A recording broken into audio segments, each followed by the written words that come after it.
Hello, fellow prayer warriors. My name's Ike Reighard. I live in Marietta, Georgia, and I pastor a church called Piedmont Church. And I'm so thrilled today that I'm talking with you because I know that there are going to be thousands of people that are going to be joining together to be able to pray every day at 4:04 from May the 3rd through May the 31st. That's so exciting to see a coordinated effort each day for an entire month to be able to pray for our country.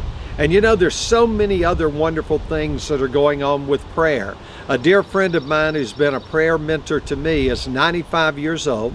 His name is Fred Lunsford, and he lives in rural Appalachia, North Carolina. And Fred has set out to be able to get people to pray for America, to repent, to turn its heart back toward God.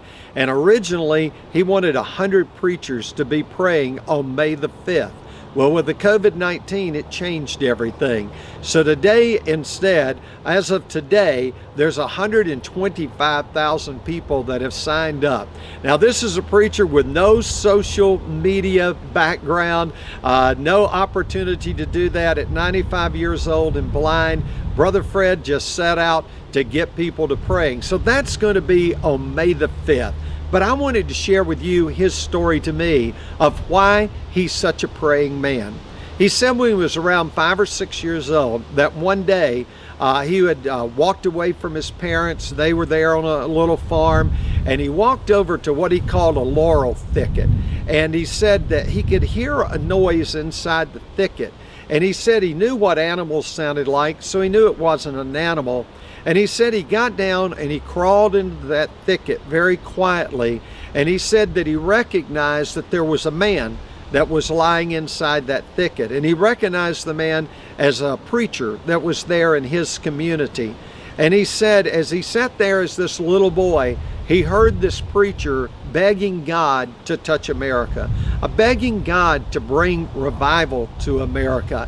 And he sits there very quietly and he listens. And then he heard the preacher say this, "Oh God, I would rather you take me from this earth. I would rather you take my life than for me to ever stand in a pulpit again preaching a powerless message." And so he was getting a hold of God in that thicket, and it impacted that boy that day at 5 years old. And now that boy has grown up to be 95 years old, a World War II veteran who was at Normandy on D-Day, who fought in the Battle of the Bulge, who's loved his country, who pastored one church over 50 years, and he's called him to be a man of prayer because of him seeing a man of prayer on his face before God.